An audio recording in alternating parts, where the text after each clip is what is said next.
में क्या पूरे हिंदुस्तान में हवा चल गई है, गठबंधन जीतेगा और भारी मतों से जीतेगा। जो आंधी बता रहे थे नरेंद्र मोदी जी की, वो झोला उठाने में कुछ देर नहीं रही है। जनता समझ गई है और जितना देश का युवा है वो बदलाव चाहता है। जैसे मनोज तिवारी से लोग वैसे ही परेशान हैं, वो ऑफिस में मिलते ही नहीं कभी। कोई भी नेता जो भी पार्टी छोड़ के जाता है, जमीनी स्तर पर उसका रिजल्ट आपको तब पता चल जाता। अरविंदर लवली यहाँ के अध्यक्ष थे, अब बीजेपी में गए, अब आपको अपनी उनकी असलियत पता चल जाएगी। जितने भी लोग इस वक्त खड़े हैं सब पीएम बनने के लायक हैं, चाहे अरविंद केजरीवाल हो, राहुल गांधी हो, प्रियंका गांधी हो, सब में इतनी खूबी है कि वो प्रधानमंत्री बन सकते हैं। क्या कहेंगे, आज कन्हैया कुमार ने जो है नामांकन भर दिया है उत्तर पूर्वी दिल्ली से, क्या कहना है आपका इसका? देखिए, कन्हैया कुमार जी ने जो नामांकन भरा है ये बहुत अच्छा है और आप देख ही रहे हैं कितना जन सैलाब है, ये मोहब्बत है। पूरी दिल्ली में क्या पूरे हिंदुस्तान में हवा चल गई है, गठबंधन जीतेगा और भारी मतों से जीतेगा। अच्छा, लेकिन 2 बार से सांसद यहाँ पर मनोज तिवारी हैं, तो क्या लग रहा है कन्हैया कुमार उनको टक्कर देने वाले हैं? देखिए, टक्कर भी देंगे और जीतेंगे भी इंशाल्लाह। 2 बार से क्या हो रहा था कि लोग थोड़े भटक रहे थे, कुछ जात धर्म पे भटक रहे थे, कुछ 15 लाख पे भटक रहे थे, कुछ नौकरियों पे भटक रहे थे, लेकिन वो समय निकल गया। झूठ कब तक चलेगा? हमेशा नहीं चलता। कागज़ की नाव एक बार तैरती है, दोबारा नहीं तैरती। तो अब जनता समझ गई है और जितना देश का युवा है वो बदलाव चाहता है और बदलाव की ज़रूरत भी है, क्योंकि देश बहुत जो है कंगाल हो चुका है और गरीब हो गया। ये नहीं है कि भाई 2-4 पूंजीपतियों से जो है ना देश चलेगा, पूरे देश के प्यार से देश चलेगा और इस देश को हमेशा प्यार की ज़रूरत रही है। प्यार देने वाली कांग्रेस पार्टी है, हमेशा वो खड़ी रही है। आम आदमी पार्टी है, केजरीवाल जी को बंद करा इन्होंने, ये बिल्कुल गलत है। लोग इसको किस तरह से देख रहे हैं कि ये तानाशाही सरकार है। इसका आने वाली 25 तारीख को क्या पूरी हिंदुस्तान के अंदर जनता वोट के जरिए से जवाब देगी और इंशाल्लाह केजरीवाल जी जल्द बाहर आएंगे और लोगों को रोजगार भी मिलेगा और खुशहाली भी मिलेगी। देखिए, केजरीवाल के आरोप जो थे वो तो सिद्ध हो गए थे, झूठे नहीं थे। देखिए, जैसे मोदी सरकार कहती है वैसे सिद्ध हो जाते हैं, लेकिन ये हमेशा नहीं होते। लेकिन ये तो हाई कोर्ट का फैसला था ना। हाई कोर्ट का फैसला तो था, लेकिन इन लोगों ने तो झूठे जो पेपर तैयार करे वे तो झूठे हैं। अच्छा, अब हाई कोर्ट तो पेपरों को देखना, लेकिन हमेशा जो है ना ईमानदारी की जीत होती है। थोड़ी सी कठिनाई तो झेलनी पड़ती है और झेल रहे हैं केजरीवाल जी भी और जनता भी झेल रही है। ये नहीं केजरीवाल जी झेल रहे, ये इस देश की जनता भी झेल रही है। लेकिन उम्मीद है इंशाल्लाह हमेशा ईमानदारी की जीत होती है और जल्दी ईमानदारी की जीत होगी, हमें उम्मीद है। देखिए, आपने बदलाव की बात की, किस तरीके का बदलाव चाहते हैं आप? देखिए, सरकार का भी बदलाव होगा और जो इन लोगों ने इस देश के अंदर जहर घोल रखा है, हवा में भी आज जहर है, लेकिन युवा टीम समझ गई है। क्योंकि पिछली 2 बारों से क्या है, युवा नौकरी के अंदर भटक गए थे, जी नौकरी मिलेगी, लेकिन किसी को नौकरी नहीं मिली और नौकरी उनसे छीन ली गई है। तो क्या लग रहा है, अगर बदलाव होगा तो आपको नौकरियां मिल जाएंगी?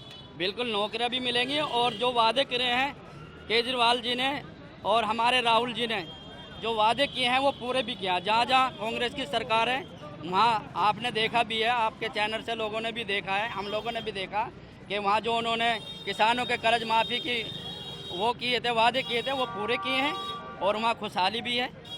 ऐसी दिल्ली में क्या पूरे देश में खुशहाली होने वाली है। चलिए, देखिए, अब भी अगर जैसे आप कह रहे हैं कि बदलाव आपको चाहिए, तो इंडिया गठबंधन से ही अगर कोई जीत जाता है तो केजरीवाल अगला पीएम बनेंगे या फिर राहुल गांधी? देखिए, ये तो अभी कोई फैसला नहीं है, जो भी सबका जो फैसला होगा 4 तारीख के बाद वो सभी को मान्य होगा। ये किसी का एक का वो अपना वो नहीं है, गठबंधन की बात है, जिसको जो चाहेगा वो बनेगा। अच्छा, चलिए, आप कुछ कहना चाहेंगे? ये देखिए, जो आंधी बता रहे थे नरेंद्र मोदी जी की, वो झोला उठाने में कुछ देर नहीं रही है।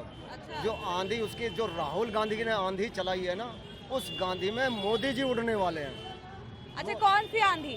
जो आंधी चलाई है क्या बदलाव की, और बदलाव की कैसी, गरीबों को, मजदूरों को कोई भला नहीं किया मोदी जी ने। लोग तो कह रहे हैं कि 70 साल का समय दिया था कांग्रेस को, वो उसमें कुछ नहीं कर पाई, आगे फिर मौका दे देंगे तो और डुबा देगी सरकार। बहुत अच्छा सवाल किया आपने, बड़ा अच्छा सवाल किया, उसका मैं अच्छी तरह जवाब देता हूँ। देखिए, 70 साल में जो बनाया था कांग्रेस सरकार ने वो इन्होंने अगर बनाते नहीं तो ये बेचते किसको, क्या चीज़ बेचते? इन्होंने एयरपोर्ट बेचा, रेलवे बेची, सारा हिंदुस्तान का जो जितना कर्जा जिस वक्त कांग्रेस सरकार थी 54 करोड़ रुपए कर्जा था, 5400 करोड़ रुपया, और आज 155 करोड़ रुपया देश के ऊपर कर्जा है।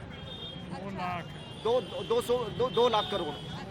तो वो उन्होंने बेचा है ना, जो वो कांग्रेस नहीं बनाया। जितने स्कूल, कॉलेज, केंद्रीय विद्यालय और मेडिकल जो बनाया, और सही मायने में जो मजदूर आदमी था ना जी, उनको सरकारी नौकरियां दे देकर, जो छान झोपड़ियों में रहते थे लोग, बाहर देश में गाँव में रहते थे लोग, आज वो खुशहाली से जो जी रहे हैं ना, वो मोदी को बहा नहीं रहे, वो मोदी को अच्छे नहीं लग रहे। गरीबों को ये चाहते कि गरीबों को और नीचे गरीब लाओ, जो 5-7 वे हैं इनके चहेते उद्योगपति, वो उन्हीं को ही अमीर करना चाहते हैं, गरीबों को अमीर नहीं, गरीबों को तो गरीब ही बनाना चाहते हैं, ताकि ये कहते हैं कि गरीब अगर नहीं रहेगा तो हमारी चापलूसी कौन करेगा, हमारी नौकरी कौन करेगा। लेकिन देखिए, देश की अर्थव्यवस्था तो आगे बढ़ती जा रही है, इसको लेकर आप क्या कहेंगे? डूब तो रहा नहीं है देश हमारा। क्या बोला जी? अर्थव्यवस्था जो है वो तो आगे बढ़ रही है ना, नीचे तो निचले स्तर पर तो नहीं जा रही है। 80 करोड़ आदमियों को जो है ना यहाँ अनाज फ्री क्यों दे?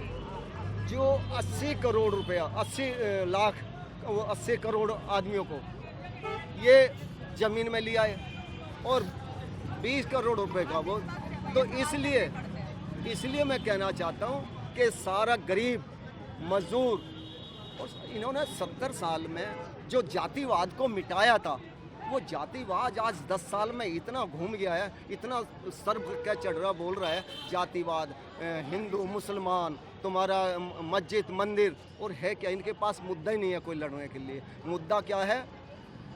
बेरोजगारी, जवान बच्चे, आप जैसे यंग बच्चे आज बेरोजगारी घूम रहे हैं, आज उनको नौकरियां नहीं हैं, वो परेशान होकर घूम रहे हैं, उनके माँ बाप भूखे मर रहे हैं, रोड पे परेशान है। एक सेकंड, आपने कुछ मंगलसूत्र की बात की थी।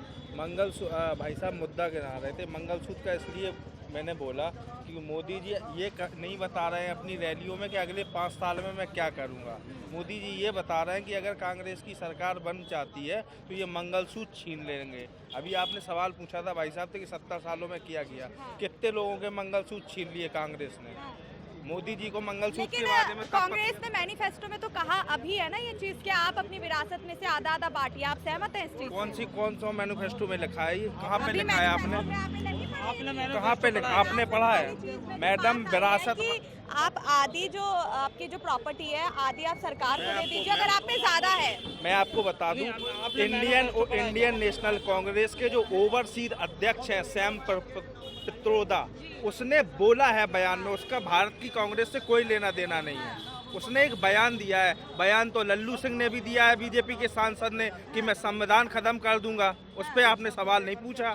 3 सांसदों ने अभी आपको जवाब दिया कि अगर 400 पार कराते हो तो मैं संविधान खत्म कर दूंगा, जो दलित अति पिछड़ा वर्ग है उसका खत्म कर दूंगा, जो आरक्षण बीजेपी सरकार ने दे रखी है, जो उद्योगपतियों की पार्टी है, जो आपने 55 लाख करोड़ का भी हिसाब पूछा ना, 70 साल लग गए थे देश को जब 55 लाख करोड़ हुआ था। आज 2 लाख करोड़ का कर्जा है इन 10 सालों में। अडानी अंबानी का कितना कर्जा माफ किया है? कहा ये भी जा रहा है कि जो 24 साल मनरेगा को लगेंगे। कहा ये भी जा रहा है कि जो कांग्रेस के कार्यकर्ता है वो खुद पार्टी से खुश नहीं है, और जैसे ये अरविंदर लवली सिंह ने भी जो है अपना इस्तीफा दिया, और भी कई नेताओं ने दिया। कहते कार्यकर्ताओं की सुनी नहीं जाती, जो बड़े ऊपर लेवल पर है सिर्फ उनकी सुनी जाती है। तो इसको लेकर आप क्या कहेंगे? मैं आपको बताऊं, कोई भी नेता जो भी पार्टी छोड़ के जाता है, जमीनी स्तर पर उसका रिजल्ट आपको तब पता चल जाता। अरविंदर लवली आके अध्यक्ष थे, अब बीजेपी में गए, अब आपको अपनी उनकी असलियत पता चल जाएगी, क्या पद मिलता है, क्या होता है। आज सेंट्रल में उनकी सरकार है तो उनके पास पद है। कांग्रेस ने भी हुकूमत की है तो कांग्रेस से भी लोग होते थे, समझ रहे हैं ना आप? तो जिनकी सेंट्रल आने जाने से आम जनता के ऊपर कोई फर्क नहीं पड़ता है। पब्लिक का वोट और मूड, आज यहाँ इस क्षेत्र की कन्हैया कुमार आवाज बनेगा संसद में। ये मनोज तिवारी 10 साल से सांसद है, किसी चौराहे गली नुक्कड़ पे पूछ लो, जीता है 2 बार से, आज तक का रिकॉर्ड है। 10 साल में कहीं किसी को दिखाओ। ये भी कहा जा रहा है कि कन्हैया कुमार बेगूसराय से क्यों नहीं लड़े, दिल्ली से क्यों लड़वा रहे हैं? ये मनोज तिवारी अमेरिका से आए हैं क्या? यहाँ दिल्ली नॉर्थ ईस्ट दिल्ली के हैं क्या? ये भी तो बिहार से आए ना, वो भी बिहार का है मैडम। वो पढ़ा लिखा बंदा है, PhD होल्डर है, इनसे ज़्यादा आवाज़ उठाएगा इस शाहदरा, इस पूरे मंडल की, इस विधानसभा उत्तर पूर्वी की। कन्हैया कुमार बेस्ट है हमारे लिए। काम करेंगे वो? बिल्कुल करेगा मैडम, बुलंद आवाज है वो, इन 100 बंदों के बराबर अकेला बोल सकता है। कहते हैं काफी देश के खिलाफ बातें करते हैं। कौन सी देश के खिलाफ? फिर क्या कर रहा है गृह मंत्रालय? 10 साल से क्या करवा रहे हो? सिर्फ हलवा पकौड़ी करवा रहे हो क्या? अडानी का कर्जा माफ करने के लिए आए थे क्या, कि गुजरातियों को भगाने के लिए आए थे? अगर वो देश के खिलाफ है, तुम क्या कर रहे हो? तुम्हारा क्या सुरक्षा का काम है ना, देश के आम नागरिक को सुरक्षित करना है ना। वो तो खुला घूम रहा है, गालियां दे रहा है, लोगों के बारे में आपसी अंडरस्टैंडिंग बता रहा है। तुम क्या कर रहे हो? सरकार में किस लिए जनता ने बैठाया? अच्छे दिन यही थे क्या कि लोगों को पागल बना दो? वो राहुल गांधी क्रांतिकारी नेता जिसके बारे में अनाप शनाप बोलते हो, एक से लेके ऊपर से लेके नीचे तक 100 बंदे एक बयान पे पीछे आ जाता है, पूरी मीडिया से लेके उसके पीछे पड़ा है, लेकिन बाल बांका नहीं कर पाओगे जब तक वो क्रांतिकारी नेता रहेगा, देश की आवाज बन के रहेगा। बयान को लेकर तो उनकी तरफ से भी उठाया जाता है ना सवाल। क्या उठाया जाता है? एक बयान कहीं से सामने से आ जाए। क्या उन्होंने कभी किसी को जवाब दिया है? कभी किसी के खिलाफ बोलते देखा है? कितना ईमानदार सच्चा इंसान है। 4000 किलोमीटर की यात्रा की है ये मोदी जी, हमें शायद 4 किलोमीटर चलवा लोगे, पैर में छड्डे हो जाएंगे। समझ में आई मैडम? बोलना आसान है, मैं भी बोल रहा हूँ आसान है, लेकिन बंदा घर घर गया है, डोर टू डोर गया है, आसान नहीं है मैडम। किसी बीजेपी के नेता में हिम्मत है 40 किलोमीटर चल के दिखा दे। अच्छा अच्छा, आप बताइए। जी मैं सफदर खान हूँ, क्या पूछना चाहते हैं आप? आज नामांकन हुआ है कन्हैया कुमार का, इसको लेकर बहुत अच्छा नामांकन हुआ है और जोश और फरोख देख रहे हैं आप, कितनी भीड़ भाड़ है, कितनी पब्लिक कन्हैया कुमार जी के साथ है, कांग्रेस पार्टी के साथ है, आम आदमी का गठबंधन है, ये सभी कार्यकर्ता यहाँ मौजूद हैं कन्हैया कुमार जी के लिए और 100% विजय होंगे कन्हैया कुमार, 100% मैं गारंटी देता हूँ।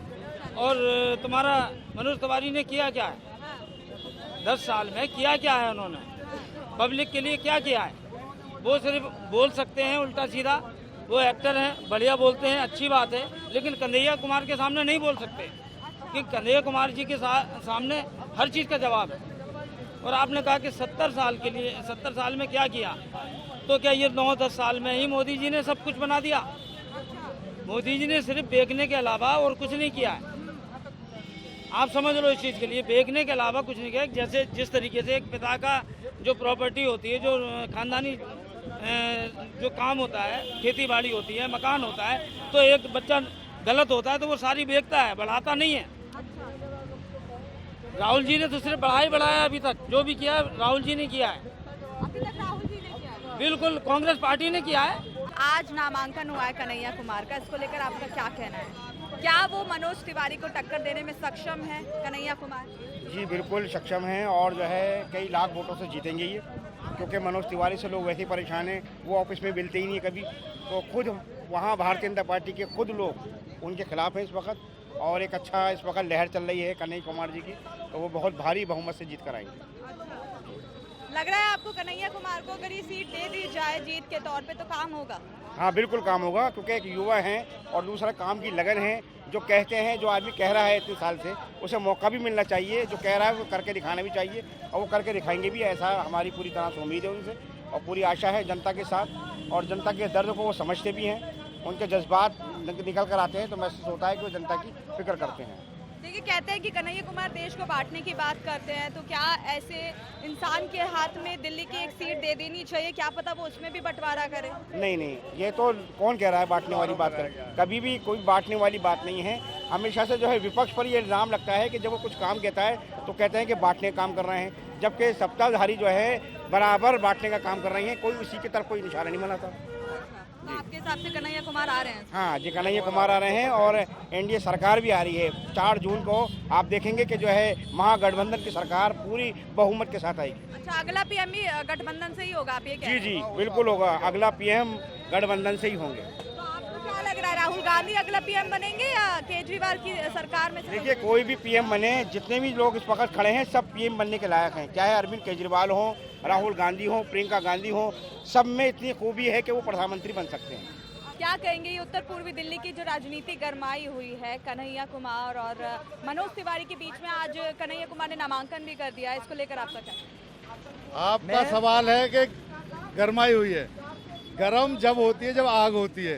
कन्हैया कुमार के आते ही यहाँ लोगों में इतना जज्बा हो गया है कि इतना मतलब जज्बा हो गया कि जो बुजुर्ग हैं हमारे, जो 80 साल 90 साल तक के जो लोग हैं वो भी कन्हैया कुमार के लिए घर से निकल चुके हैं मतदान कराने के लिए और सपोर्ट करने के लिए। जो उम्र दराज लोग हैं उनके प्रभाव इतना पड़ेगा कि जो भी हमारी युवा पीढ़ी है वो हमारे साथ आएगी और उत्तर पूर्वी क्षेत्र से कन्हैया कुमार जी बहुत भारी बहुमत से जीतेंगे। क्यों कि पढ़े लिखे व्यक्ति हैं, इनको सोच है, समझ है, संविधान की बात करते हैं। ये पैसे वाला नहीं है, गरीब आदमी है। भगत सिंह की बात करते हैं। ये पैसे मनोदोरी पैसे वाला नहीं, मनोदोरी पैसे वाला है। ये भगत सिंह की बात करते हैं, आजादी की बात करते हैं, संविधान की बात करते हैं। अगर हमारे देश में हमारा संविधान अगर खतरे में आ जाएगा तो फिर हमारे बच्चे, हमारे भविष्य, हमारे इस्तकबाल का क्या होगा? हमें फिर वहीं पहले के पहले जैसी गुलामी आ जाएगी। तो हमें, क्योंकि हमें संविधान के जरिए से हमें वोट का अधिकार मिला है, तो हम ये चाहते हैं कि वोट का अधिकार सभी को मिले। जो ये दूसरे लोग, मैं नाम नहीं लेना चाहूँगा, जो दूसरे लोग इस संविधान को ख़त्म करना चाहते हैं, तो हम उन्हें याद दिला दें कि ये जो हमारा वोट का अधिकार है डॉक्टर अंबेडकर जी ने जो दिया है उसका हम अधिकार जाने नहीं देंगे। इस बार इंडिया अलायंस की साझा सरकार बनेगी और इनको उखाड़ कर फेंक देंगे। तो देखिए, हम उत्तर पूर्वी दिल्ली के चुनाव कार्यालय पर आए थे जहां पर आज कन्हैया कुमार ने नामांकन पत्र अपना दाखिल कर दिया है, क्योंकि 25 मई को दिल्ली में चुनाव है तो कुछ ही समय बचा है, तो आज इन्होंने भी नामांकन कर दिया है। अब आपने जनता के मुंह से सुन लिया है, जो कांग्रेस के कार्यकर्ता थे, आम आदमी पार्टी के कार्यकर्ता थे, वो पूरी तरीके से जो है श्योरिटी जता रहे हैं कि जो है इस बार पूरे देश भर में जो है इंडिया गठबंधन ही जीतेगा। अब आप बताइए, आपके हिसाब से आपको कौन लग रहा है? कमेंट बॉक्स में अपनी प्रतिक्रिया जरूर दीजिएगा। बने रहें दा न्यूज़ 15 के साथ। शिवानी मागवानी, कैमरामैन फिरदौस के साथ।